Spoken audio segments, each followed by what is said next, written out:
I thought I was a seasoned traveler until Amsterdam airport security turned my prescription shampoo into a 2-day nightmare. My flight got canceled right after we boarded, forcing me back through security the next morning. What should have been a simple medication screening became a masterclass in how TSA rules vary wildly from airport to airport, and why being prepared for their inconsistency can save your entire trip.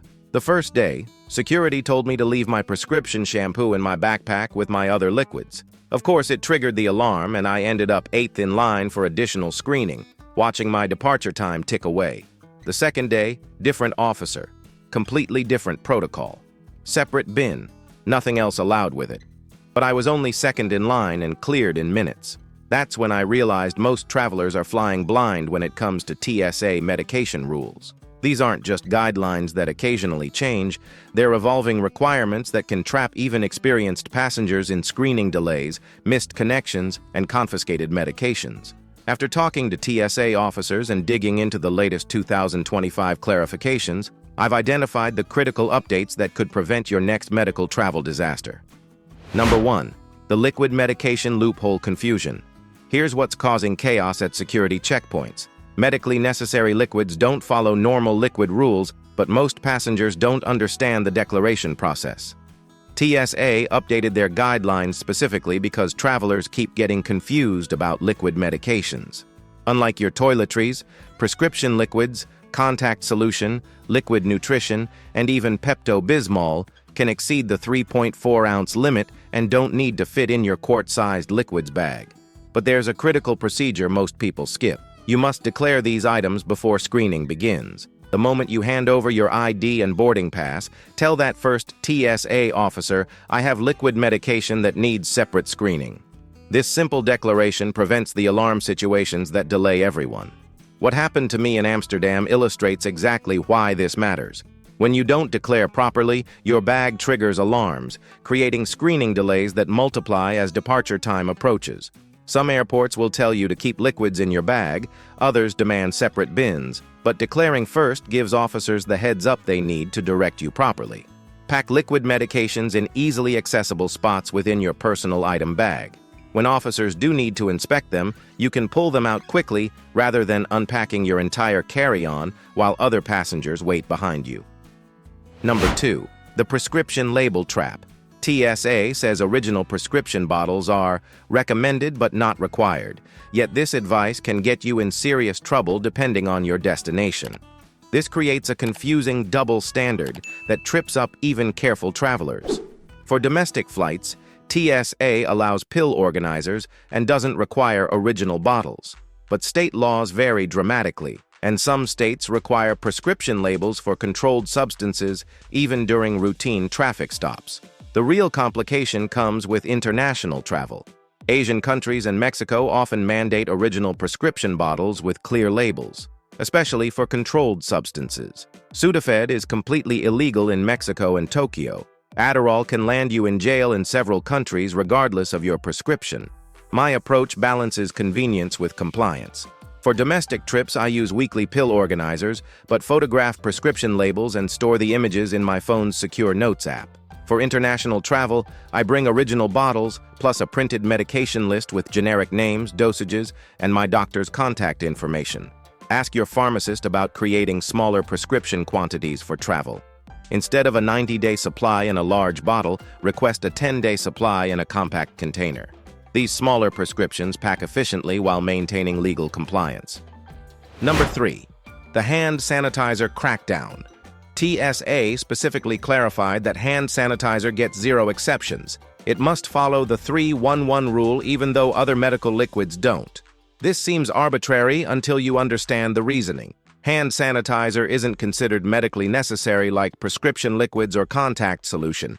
Those cute little bottles clipped to backpacks that became popular with students?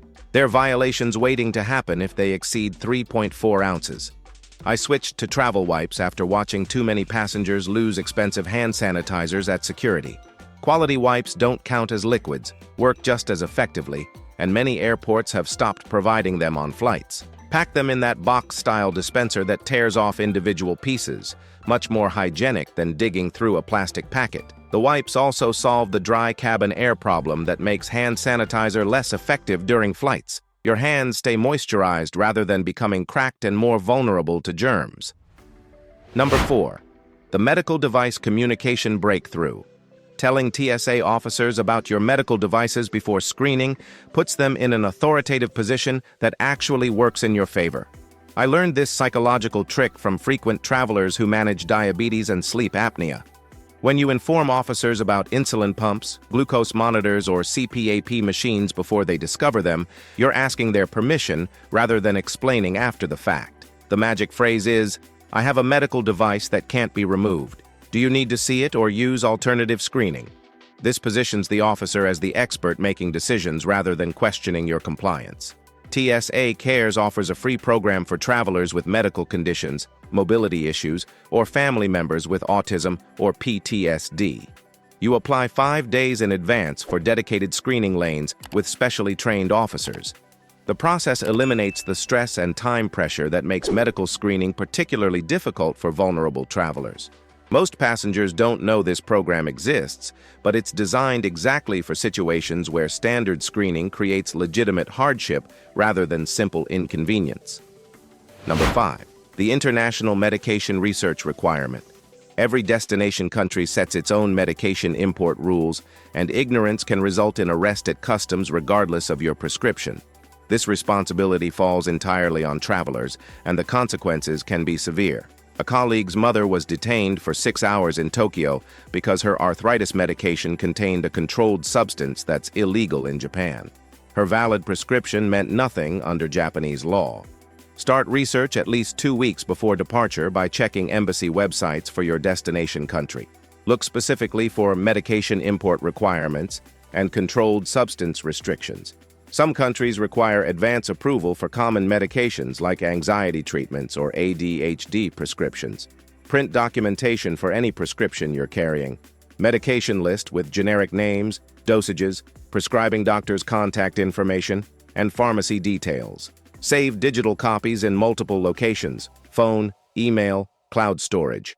If your medication gets lost or confiscated, this documentation helps local doctors understand your treatment needs. Pack at least 3 extra days of medication beyond your planned trip length. Flight delays, natural disasters, or medical emergencies can extend travel unexpectedly, and replacing prescriptions internationally ranges from difficult to impossible. Number 6. The Flat Pack Medication Revolution. Ask your pharmacist about creating flat prescription packets instead of bottles for extended trips. It's a space-saving solution most travelers never consider. Traditional pill bottles consume enormous space when you're packing multiple medications for longer trips. Pharmacies can create individual dose packets using the same technology as hospitals, giving you a month's worth of medication in a package thicker than a deck of cards. These packets stack vertically in your personal item bag and clearly show contents for security screening.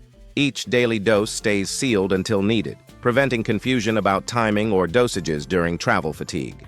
The flat packets also solve the international travel documentation problem. Your pharmacist can include prescription information directly on each packet, satisfying foreign customs requirements while maintaining compact packaging. For families managing multiple medications or caregivers traveling with elderly relatives, this system prevents potentially dangerous mix-ups while reducing luggage bulk and screening complications. Number 7. The Security Screening Mindset Shift. TSA inconsistency isn't a bug, it's a feature of a security system that adapts to evolving threats, and understanding this prevents travel day frustration. Different airports use different technology generations, receive different threat briefings, and interpret guidelines through different training experiences. Expecting identical procedures at every checkpoint sets you up for frustration and delays. The solution is preparation flexibility rather than rigid expectations. Arrive with extra time specifically for medical screening variations. Watch passengers ahead of you to see how officers are handling similar situations. Stay alert for verbal instructions rather than assuming you know the routine. When you encounter rude or unreasonable officers, remember that's their problem, not yours. You've done your research, prepared properly, and allowed sufficient time. Don't let their attitude derail your travel day or vacation mindset. Most importantly, keep perspective about what matters. You're taking a trip that previous generations could never imagine. A few extra minutes at security doesn't diminish that privilege, and staying calm makes the process easier for everyone involved. Have you ever had medication confiscated or faced unexpected delays during TSA screening? What strategies have you developed for managing prescriptions during travel? Share your experiences in the comments. Other travelers can learn from both your successes and your mistakes. The medical travel landscape keeps evolving, but understanding the core principles and preparing for variability rather than consistency helps you navigate these changes confidently. Your health requirements don't have to complicate your travel dreams. If this helped you understand the latest TSA medication requirements, hit that like button and subscribe to Journey Tips for more practical travel advice that cuts through official confusion. Share this with anyone who travels with prescriptions. These insights could prevent their next airport medical emergency. Thanks for traveling smarter with Journey Tips. Safe travels, and I'll see you on the next one.